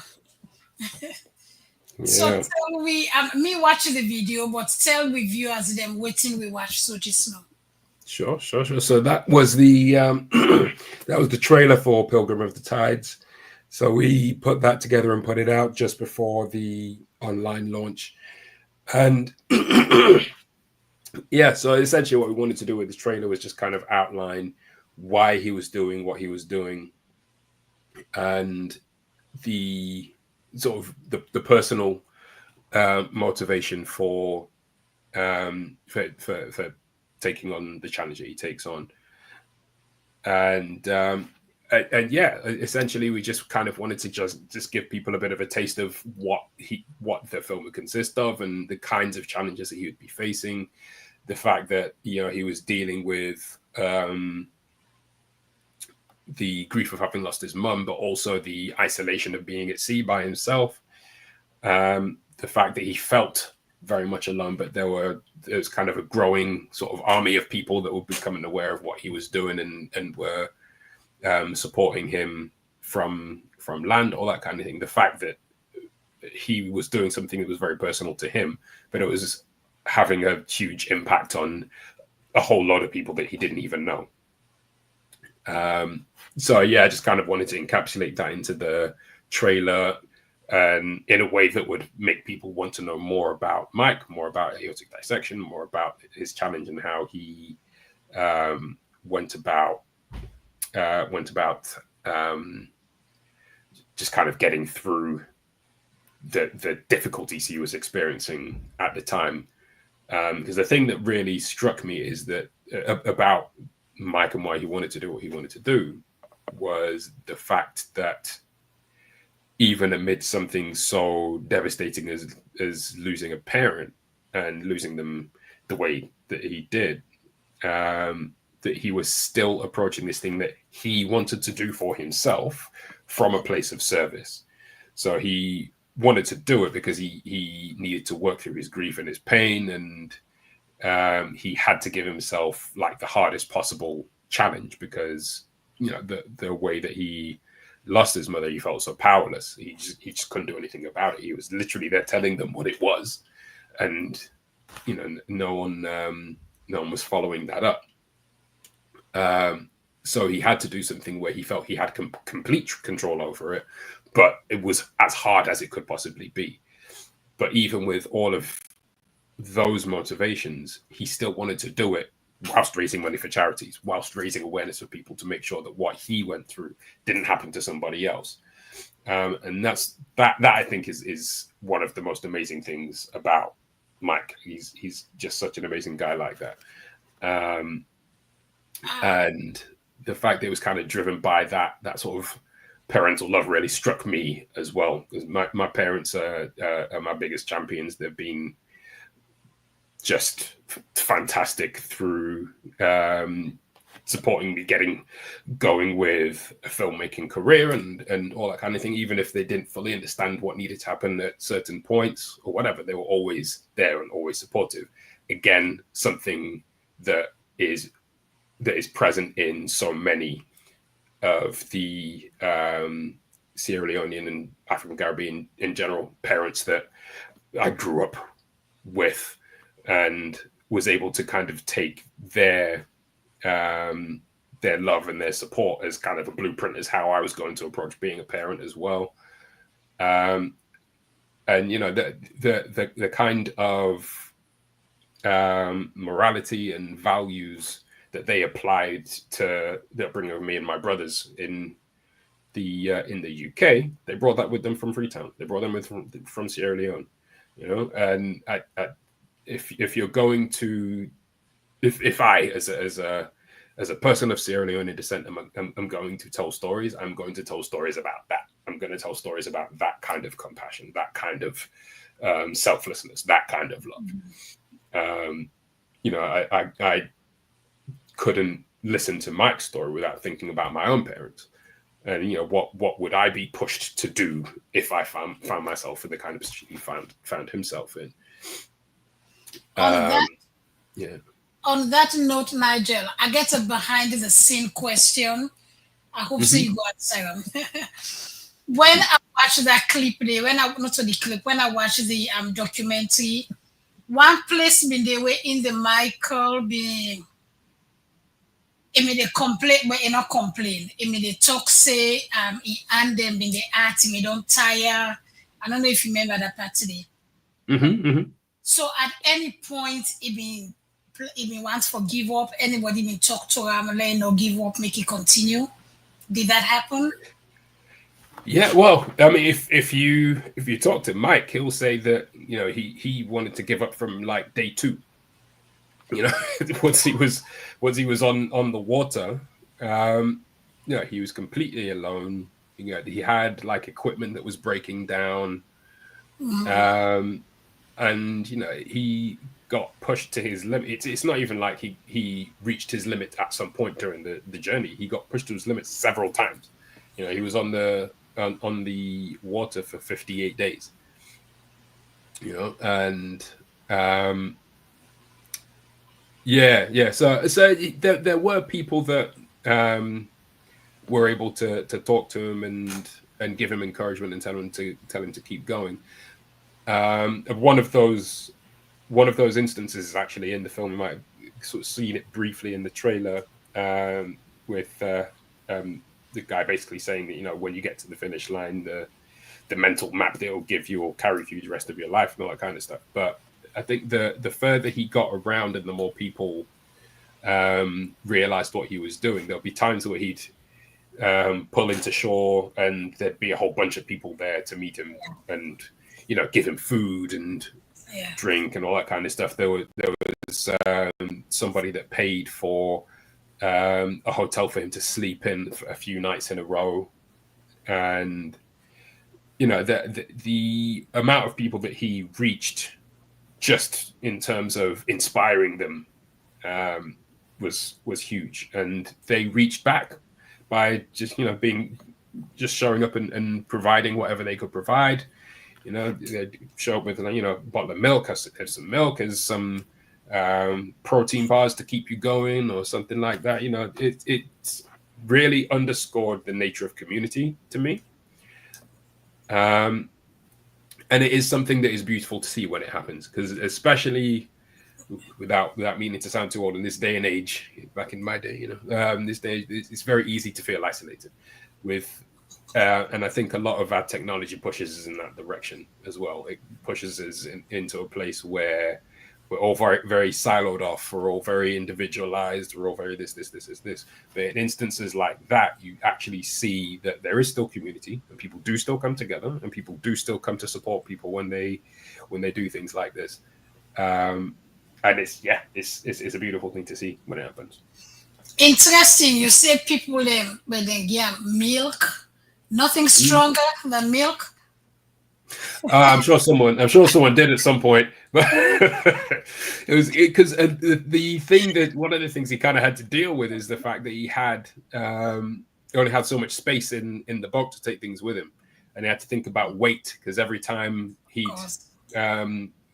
go from one place to another, he'd have to pick the whole boat up and carry it out of the water and put it somewhere. So some of the time, there'd be stuff he'd give to me to hold on to for him for the next time I saw him or something like that. But yeah. I mean, I think people generally thinking, okay, what's going to keep him going? What's going to give him energy and all that kind of stuff? So there was a lot of carbohydrates. There was a lot of sugar. There was a lot of, all that kind of stuff. So yeah, it helped. But I'm not sure it was the best diet in the world, but it all got him to the finish line now. So. One more video, and then you will tell me what we watch.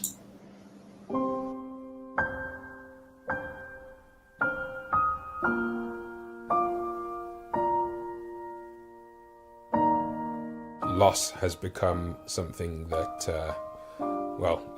as often happens, it's something you become more familiar with the older you get. It has happened to people that I know, close friends and family, and a question just kept popping up in my mind is, how did they deal with that? How do they reconcile that loss, and how do they keep moving forward?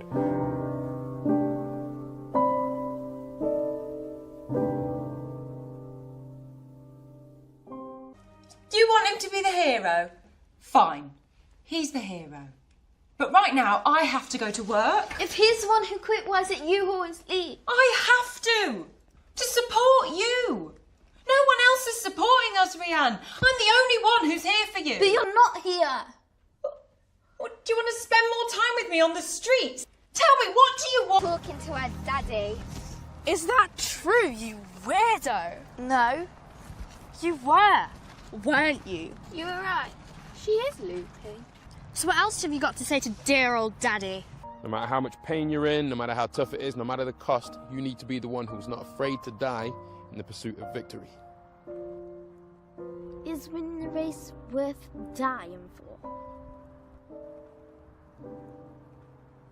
You don't know what the person you're bullied has been through, and you don't have the right to bully them. If you're going to do that, you're never going to be able to be your own self. And you're just going to have to feel like you have to do everything evolved around that person. So you'd never follow that. Oh, wow. Nigel, now you that? That was you? Yes, that was me. My That was 10 years ago. That was 10 years ago. So, yeah. Tell me about Shine. Yeah, those are a few clips from a film I made called Shine back in 2015. The little girl that you saw was my niece, Tia. You might see the DVD behind me there. And she is a medical student now. Oh. And she's actually preparing to spend a year in America, actually. She was fantastic. So basically the story is about a young girl who loses her father. Her mum is trying to just kind of keep the bills paid and keep the household going. So she's very absent at a point where the daughter needs emotional support. Her mum's not there because she's doing all of the practical things of just trying to keep a roof over their head. At the same time, she is being bullied by these other kids. And because she's kind of so introverted and she's so sort of emotionally muted by all of her experiences, she doesn't really have it in her to kind of fight back. So the thing that she starts to do is she starts to imagine her dad being there, being played by me. And one of the things that they would do frequently is try and race on a racetrack. So their whole thing was trying to get this girl to a point where she's faster than than her father. So every time she kind of imagines him and they kind of race together, she never beats him. And that kind of becomes a bit of a metaphor in that she has to keep him in front of her where she can see him. If she is faster than him, that means he's behind her. She can't see him anymore and he's gone, basically. So she kind of has to get to a point through dealing with these bullies and through trying to reconnect with her mother and so on and so forth to get to a point where she can be in front of her father, where she can no longer see him, and that's okay. So the story is essentially about that. So I wrote that a very long time ago, and I always actually kind of had Tia in mind as I was writing it. But of course, she was very, very young at the time. But what convinced me that she could definitely do it was a sad moment in my family's history is when my grandmother, Miss Ade, passed away. And at her funeral, Tia had written a poem and she read it out to the whole church. And it was beautiful. She just kind of sat there and just come up with this whole thing herself. And it was so lovely. And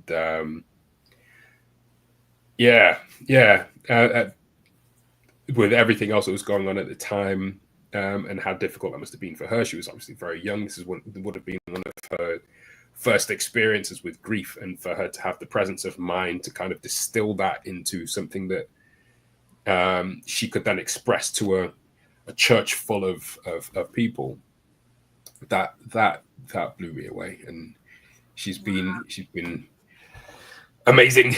She was amazing before that, and she's been amazing ever since. So once I knew that she was capable of doing that, I thought, okay, maybe she could handle this film. So I spoke to my brother, her father, and her mom about her doing it, and they were all on board. So we just kind of started planning it from there. And yeah, she was fantastic. If we viewers then want for watch Shine, what side then go get them for watch? Is it on Netflix?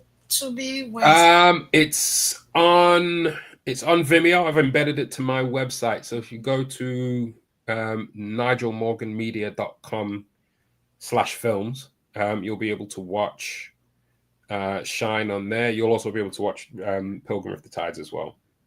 Okay. I always wanted to go back and do another movie, but she's gone and decided to become a doctor now. So she's got a higher calling than being in my movie. Santiago, come on your podcast as well. You have a podcast too, right? Yeah, so the podcast was Cameo launch, so that was one of that got wound up. That being said, I may have another similar podcast that we may be starting before the end of this year, but that I'm still kind of working on how exactly it's going to work and how we can build it into everything else we're doing. But yeah, I mean, she'd be a great podcast host actually, or podcast guest. Yeah. We get folks the way they walk backstage. I just say want to make them know. Do ya if you can put in the comments, also people and can watch Shine na nigelmorganmedia.com/films. That's right. Right? Okay. Yep. Please put in the comments for the viewers then. Thank you. I believe we'll get one question. Somebody ask one question for you. Daphne wants to make you tell we usa your mama and papa grew up. Well, they both grew up in Freetown. I couldn't tell you much about their surroundings, but one of the things that I'd always hear about when my dad was at school, for example, he'd have stories about how they would kind of hop on and off of a train, either going to school or going to different places. Just kind of the kind of stuff that from a health and safety perspective now, you would never dream of doing, but was just, it was just part of the course back then. He has a lot of stories about, just a lot of, frankly, unsafe things he did when he was a kid. And but his whole childhood, whenever he tells stories about it, just comes across as like an adventure, and it's always engaging to listen to. And Mom, she would be the person to always kind of keep all of her brother's friends in line, which eventually started including my dad as well much later on. And because she always wanted to be a teacher from when she was a little girl, which she ended up being a midwife teacher once she moved to the UK. But one of the stories that I heard constantly is when she was very, very little, she would get all of these stones and arrange them in the back garden, and they would be her class, and she'd teach the class to all of these stones that she lined up in the back garden. Yeah. Wow. But clearly she was sharpening skills that she would use in later life. So she came to the UK in 1968, I believe, and was a nurse first, and then a midwife, and then a midwife teacher. But yeah, the thing that always struck me, again, going back to the kinds of depictions of places like Sierra Leone, is the lack of opportunity, so on and so forth. But we're talking about two people who had such a strong education that they were able to parlay that into moving to the UK and having long careers in the public sector here. My dad was a civil engineer, still does engineering, in fact. But he was always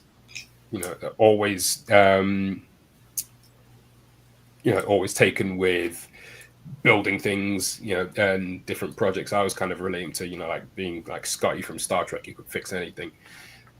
And and all of that came from their experience. I think Dad went to Forabe College, which is where his studies in engineering were properly honed, and then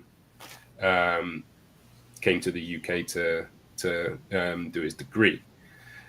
So so much of what they brought to their roles here in the UK, they learned in Freetown.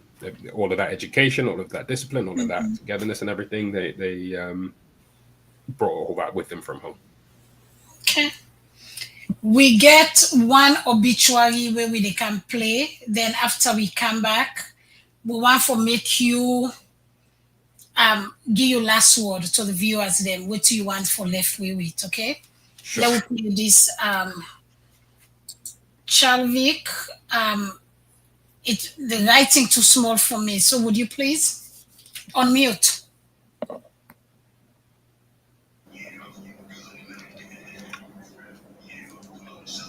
Yes, Fambolden, this is the announcement for the funeral for the late Mrs. Sharon Velma Taylor Sanko.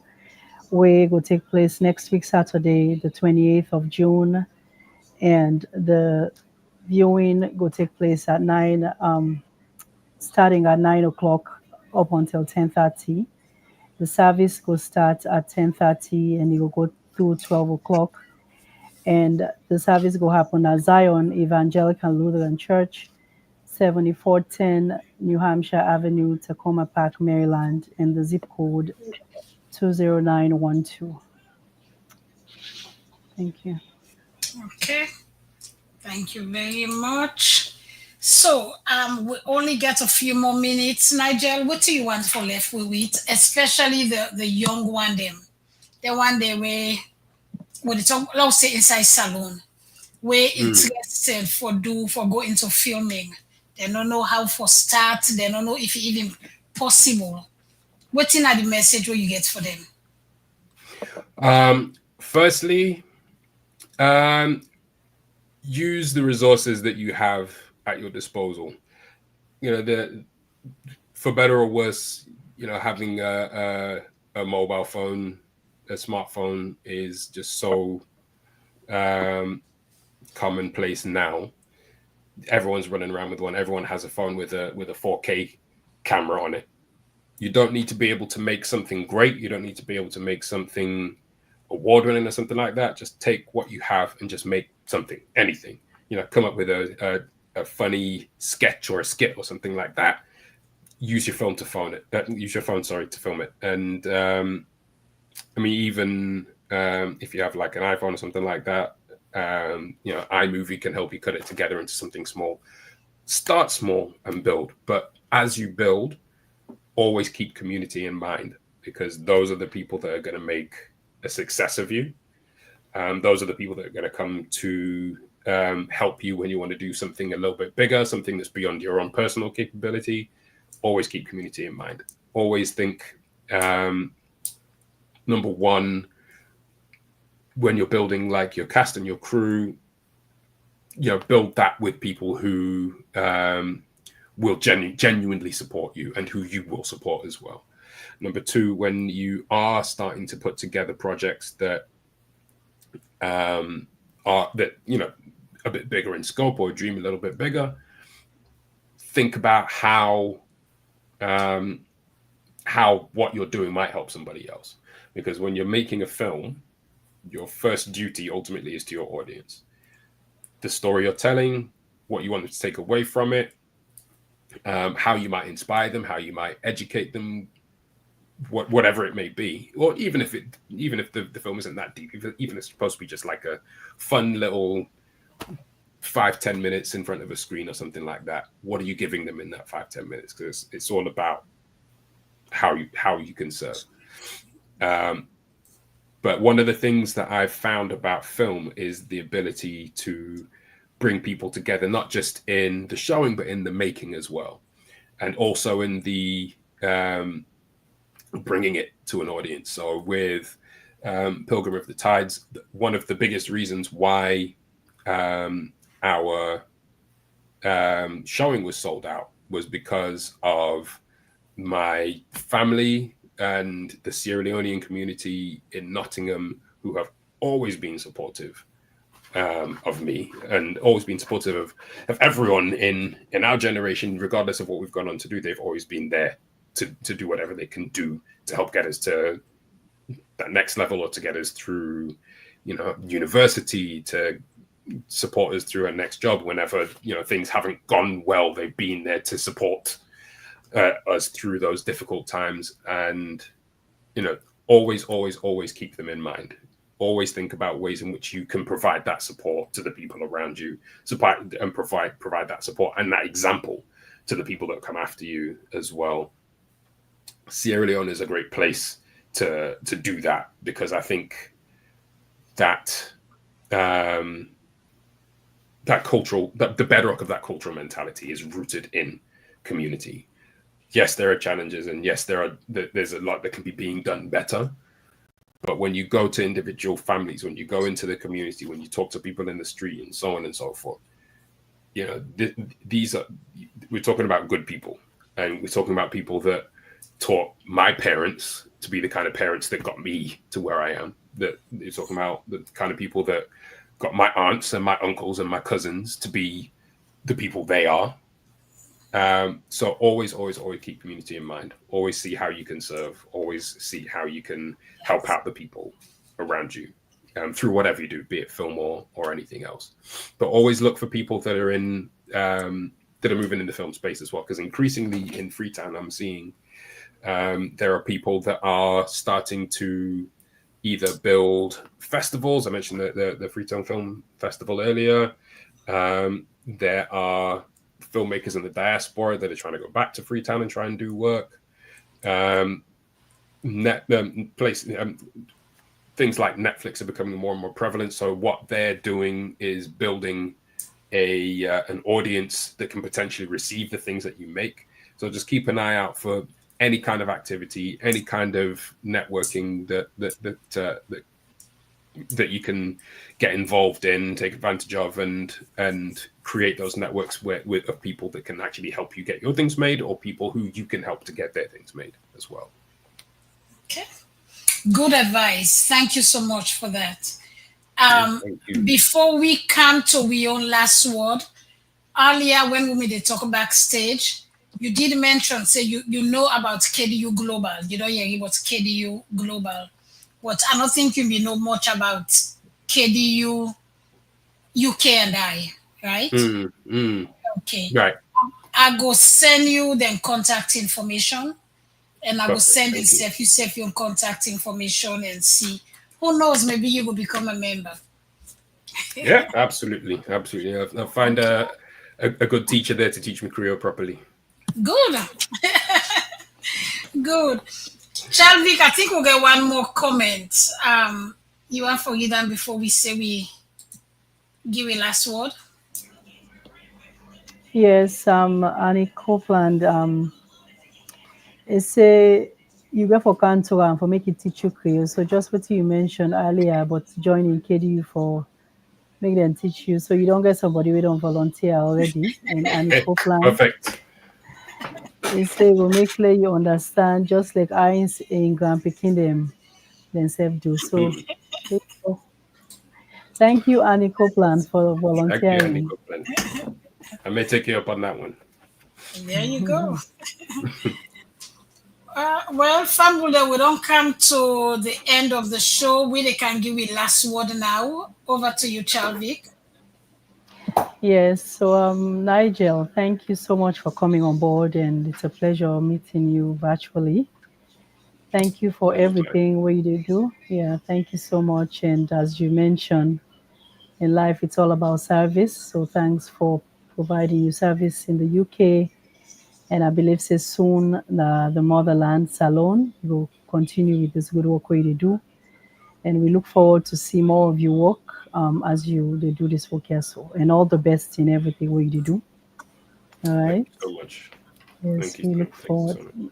No problem. And to Famble Day, we want to say thank you so much to Ona for Ona time, Ona spend with me this afternoon. I know say everybody get busy. I don't get messages, a couple of messages. You look tired. Yes, I am tired. For the one they always don't send message to me. If I look tired, it's because I'm tired, and I don't get all the answer for Una. But I know say the Lord is my strength, and I will be fine. And as I don't mention a couple of times, so next week now the funeral of my dear sister and friend. So I know they on the road, of course, but I hope for seeing her back again. So till next time, I hope I get a good weekend, and thanks to me other co-hosts them, and I wish you all a wonderful weekend ahead. Thank you. Thank you, Chalvik. Fambule, we get one more comment within at the screen. It just pop up. Sarah said they're so proud. Well, Nigel, now you didn't talk about. He said they're so proud of you, your work, and how they go represent you now your work. What's me? I'm able to translate them. We're so proud of you, your work, and how we'll be represented in your work. So by God in power, yeah. You get for come. Go ahead. No, you carry. Okay. Okay. I want to say you get for come back na Yard Road. Towards the end of the year, I will reach out to you. I'd love to. So you will come back na Yard Road. Maybe that time they will go bring you and talks. Or maybe you and Chester come back na Yard Road. So I thank you so much, because when I reach out to you, you don't hesitate. You said yes right away. And I don't learn plenty from you. And also, I'm so proud for know that we get Sierra Leoneans them where they do things like this, and they're not shy for bring we come in. So thank you so much, Yadwood. We thank you. We're proud of you, and we will continue to support you. Okay. Fumble them, viewers them, on way they watch. I tell on a thank you, on I don't hang in there. It's 6 minutes after 3 right now. We hope so una enjoy the show. We hope so una learn. They call myself learn to treating them. And Nigel don't agree say he go come back. So we look forward for see him back. And sometimes we come from the beginning to the end of the show. And so Creole go talk. Who knows? We can't help but hope. So fumble them. I say goodbye to una right now. When I can play the Waiting Self song, and hopefully next week gonna go get good internet from Freetown, and we hope say Maurice go able to join me back when we come back next week. So until then, would say goodbye to Una. Nigel, hang in there and they come to you soon. Salona we yo, papa, salona we yo, mama, salona we all yo, for now when so they go. Salona we yo, papa, make we not well out. Salona we yo, mama, make we not well out. Don't sign no day na this one, wait teeth and tongue no they jam. If we take them, kill them, and use them, we go see them go. Salona we yo, uncle, not a one my yo. Salona we yo, auntie, now we all get out. They been there before we born, they go there after we don't go. Make we try for make and better for them one way go get focused. Salona we yo, young boy, make we not well out.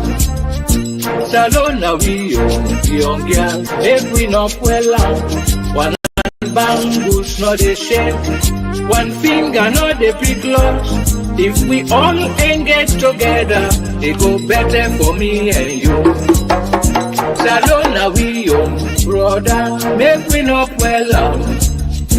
Salona we yo, sister, make we not well out.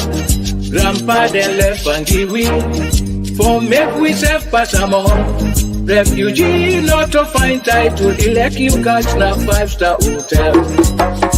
Salona we yo, diaspora man and woman. Salona we yo, local man and woman. When we talk before we think, we must kill before we born. Make we left for take we must, then turn we country to be graveyard. Salona we yo, bamboo, make we not well out. Salona we yo, bamboo, make we not well out. All other side then they be waiting, do we just there for 12? When we make we come be look, but that not do.